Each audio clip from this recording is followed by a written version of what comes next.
Nous vous remercions d'avoir bien voulu faire le déplacement pour cette conférence de presse.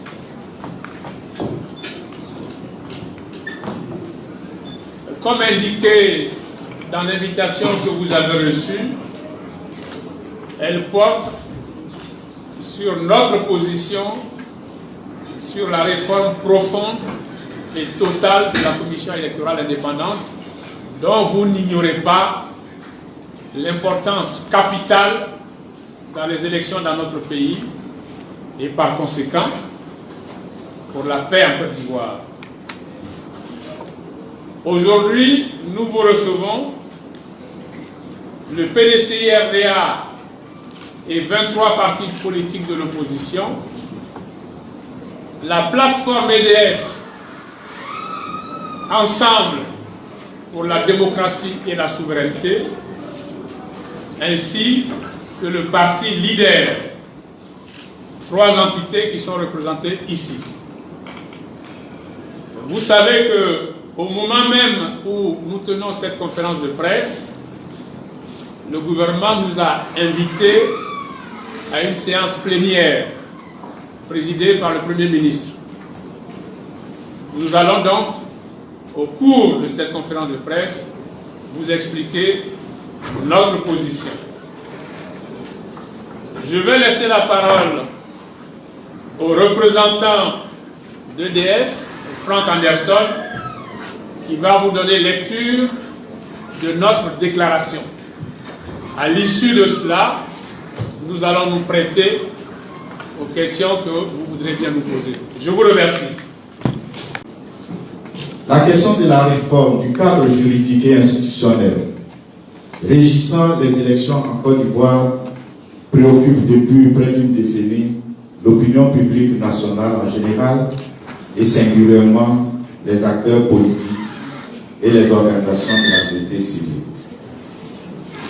Car c'est très souvent que le contentieux électoral ainsi que les conflits post-électoraux tirent leurs soucis et leurs justifications dans les imperfections des lois et dans l'absence de confiance des acteurs politiques eux-mêmes dans les institutions régissant ces élections. Pourtant, et cela est communément admis, les confrontations praticides et meurtrières qui jalonnent les joutes électorales en Côte d'Ivoire ne sont pas une fatalité. C'est pourquoi la volonté de doter la Côte d'Ivoire d'un cadre juridique et institutionnel fiable, intègre, ralliant la confiance de l'ensemble des acteurs politiques et des organisations de la société civile pour faire disparaître le spectre toujours renouvelé du chaos post-électoral est une préoccupation constante. L'idée généralement admise est la nécessité pour ce faire d'un large débat national ouvert et inclusif en vue de doter la Côte d'Ivoire d'un organe électoral consensuel, réellement indépendant et impartial, capable d'organiser des élections véritablement démocratiques pour des candidats à égale chance de compétition. Et la décision de la Cour africaine des droits de l'homme et des peuples, en date du 18 novembre 2016, sur la saisine de l'ONG APDH, se présente comme une véritable chance pour la mise en œuvre d'une telle réforme. En effet, dans cet arrêt, la Cour africaine des droits de l'homme et des peuples a dit et jugé l'État de Côte d'Ivoire coupable de violation du droit des citoyens ivoiriens à choisir librement leurs dirigeants. La Cour a dit et jugé qu'en instituant une commission électorale non indépendante et non partielle, déséquilibrée au profit du pouvoir, la loi 2014 portant organisation, attribution et fonctionnement de la commission électorale indépendante consacre, et je cite, une violation par l'État de Côte d'Ivoire de son engagement de créer un organe électoral indépendant et impartial, ainsi que son engagement de protéger le droit à l'égalité devant la loi et à la protection égale par la loi, prévu notamment par les articles 3 et 13 de la Charte des droits de l'homme, les articles 10 et 17 de la Charte africaine sur la démocratie, l'article 3 du protocole de la CEDEAO sur la démocratie, l'article 1er de la Déclaration universelle des droits de l'homme et l'article 26 du Pacte international relatif aux droits civils et politiques. Fin de citation. En conséquence, la Cour africaine des droits de l'homme et des peuples a ordonné à l'État de Côte d'Ivoire d'avoir à réformer cette loi pour la rendre conforme aux instruments internationaux auxquels l'État de Côte d'Ivoire est parti. Par cet arrêt, au dispositif clair, la Cour instruit l'État de Côte d'Ivoire à procéder à la réforme de la commission électorale indépendante. L'injonction de la Cour africaine des droits de l'homme et des peuples rejoignait ainsi le combat de l'opposition politique et des organisations de la société civile qui n'ont eu cesse, et ce depuis des années, d'appeler à une concertation nationale inclusive sur la question de la CEI pour des réformes consensuelles. Le gouvernement ivoirien a fait la sourde oreille à l'injonction de la Cour africaine pendant plus de 2 ans, allant jusqu'à l'assimiler à une recommandation non contraignante. De cette façon, le gouvernement de l'État de Côte d'Ivoire a toujours rejeté les appels répétés formulés par les partis politiques de l'opposition significative à des discussions ouvertes et responsables. Le 21 janvier 2019, sous la pression combinée des partis politiques, de l'opposition, de la société civile et de la communauté internationale, le gouvernement ivoirien a enfin consenti à ouvrir les discussions sur la réforme de la commission électorale indépendante. À l'entame de ces discussions, l'opposition politique en général, mais singulièrement le PDCI-RDA, la plateforme politique Ensemble pour la démocratie et la souveraineté EDS, le groupe des 23 partis politiques de l'opposition et leaders ont clairement indiqué au gouvernement, au regard de notre histoire récente et des expériences douloureuses que la Côte d'Ivoire a vécues, une large concertation s'impose aujourd'hui sur l'ensemble du cadre juridique et institutionnel devant régir les élections dans notre pays. En effet, dans le souci de mettre à contribution les intelligences et la force de proposition de toutes les parties prenantes,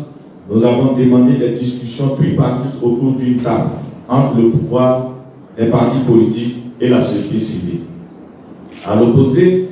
le gouvernement a opté pour des consultations séparées avec les différents acteurs en vue du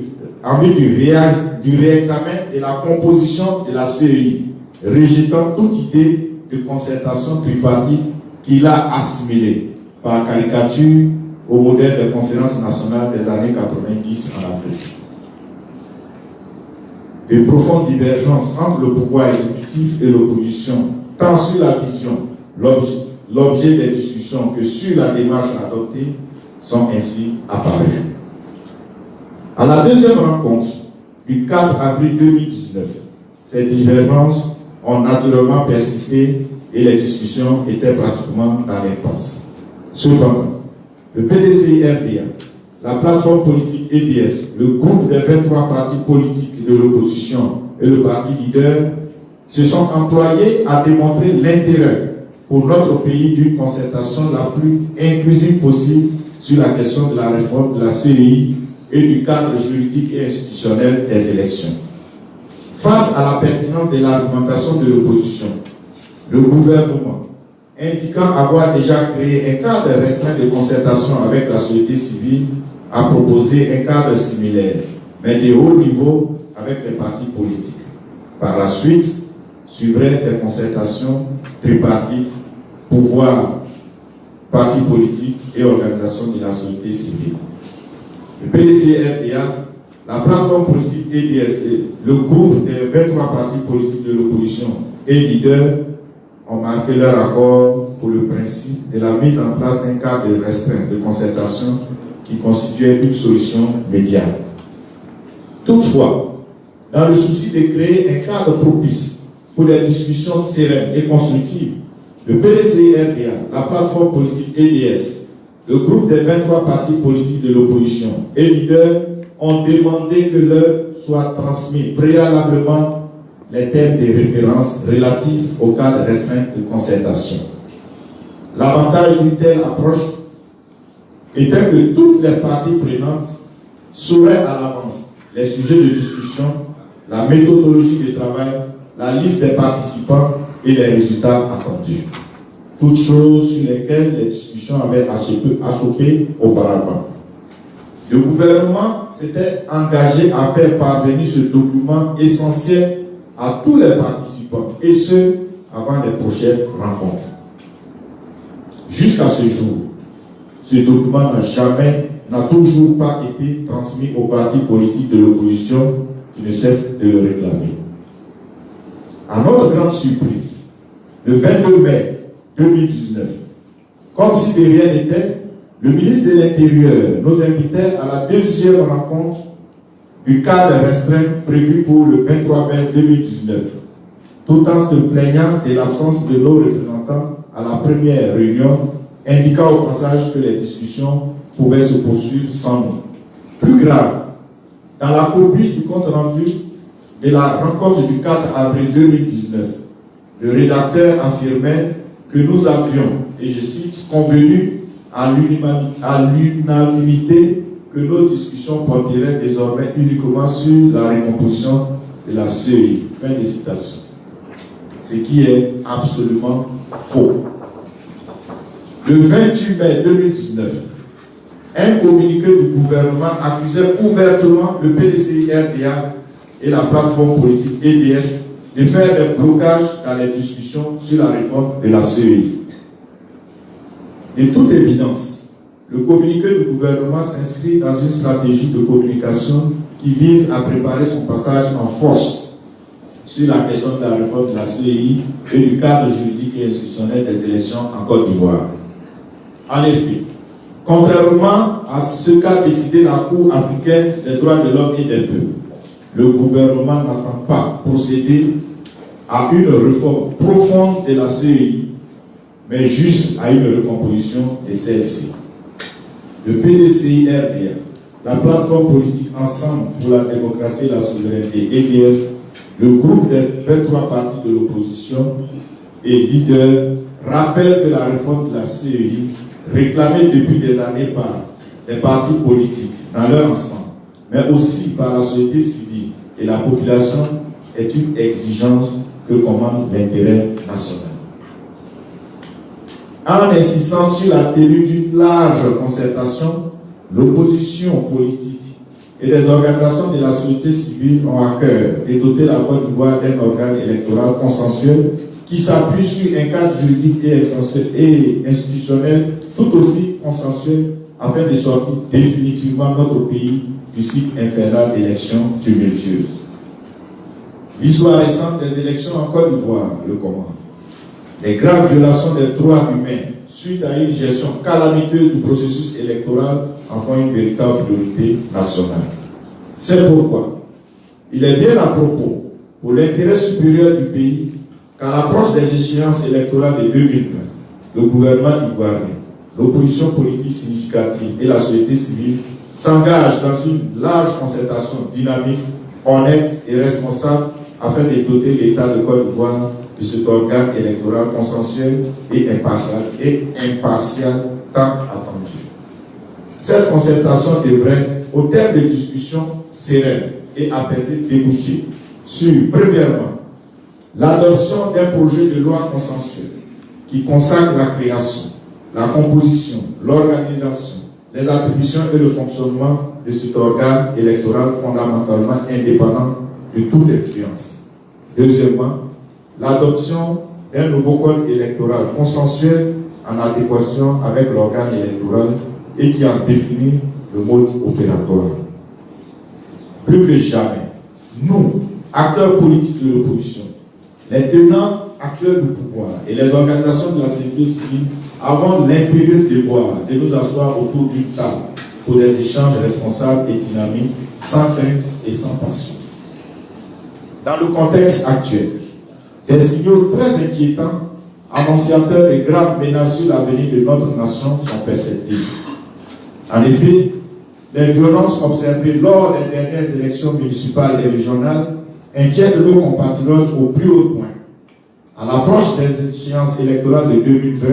c'est faire rappel en effet à quel point l'environnement sécuritaire de toute élection reste encore à assainir. Par ailleurs, les affrontements intercommunautaires qui endeuillent de plus en plus la Côte d'Ivoire depuis la fin de la crise post-électorale et qui impliquent l'usage d'armes de guerre révèlent en toile de fond deux réalités que tente d'occulter le pouvoir exécutif avec sa politique de l'autruche. La première réalité, c'est que la réconciliation nationale reste entièrement une réalité. La première réalité, c'est que la réconciliation nationale reste entièrement à réaliser. L'on note que la gouvernance clanique résultant de la politique de rattrapage ethnique et la confiscation des résultats de la commission Dialogue, Vérité et Réconciliation, CDVR, dont la création avait pourtant suscité un réel espoir chez les victimes des différentes crises successives, alimente les rancœurs et la haine entre individus, voire entre communautés, mais aussi la méfiance ou la défiance envers les pouvoirs publics. La deuxième réalité, c'est que l'usage des armes de guerre qui surgit si facilement dans les mains des civils à l'occasion de simples altercations entre individus ou entre communautés est la preuve que le désarmement des ex-combattants reste encore à faire, mais surtout que la population ivoirienne se regarde toujours en chien de faïence 8 ans après la crise post-électorale. C'est pourquoi l'ouverture d'une concertation large et inclusive pour les élections démocratiques et apaisées instaurera un climat de décrispation qui assurera et permettra de traiter sereinement la question de la réconciliation nationale et celle de l'environnement sécuritaire des élections en Côte d'Ivoire. Au regard de ce qui précède, le PDC-RDA, la plateforme politique EDS, le groupe des 23 partis politiques de l'opposition et leaders, la réconciliation et le désarmement sont une exigence, un impératif consubstantiel à l'organisation d'élections démocratiques, transparentes, crédibles, sans lendemain tumultueux. En conséquence, le PDC-RDA, la plateforme politique EDS, le groupe des 23 partis politiques de l'opposition et leaders invitent donc instamment le gouvernement à se soustraire de la mentalité des tribus assiégés et autres calculs politiciens pour s'inscrire résolument, avec courage et responsabilité, dans la voie de la concertation tripartite pour la mise en place d'un organe électoral véritablement indépendant qui garantisse un processus électoral juste et transparent dans l'intérêt supérieur de la Côte d'Ivoire. C'est pourquoi, en réponse à l'invitation du gouvernement à participer à une séance dite plénière du dialogue politique sur la CEI qui a lieu ce mercredi 19 juin 2019, le PDC-RDA, la plateforme politique EDS, le groupe des 23 partis politiques de l'opposition et leaders ont décidé de ne pas répondre favorablement à cette invitation du gouvernement. Le PDC-RDA, la plateforme politique EDS, le groupe des 23 partis politiques de l'opposition et leaders voudrait prendre à témoin l'opinion nationale et internationale sur sa bonne foi et sa disponibilité à participer à toute concertation nationale, inclusive et tripartite, pouvant aboutir à une véritable réforme en profondeur de la commission électorale indépendante et non à une mascarade. Fait à Abidjan le 19 juin 2019, le PDC-RDA, la plateforme politique EDS, le groupe des 23 partis politiques de l'opposition et leader. Je vous remercie.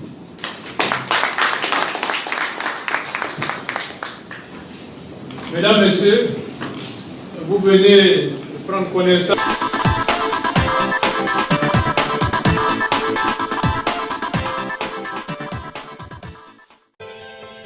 Pour tous vos besoins de web reportage, Canal Ivoire est à votre service.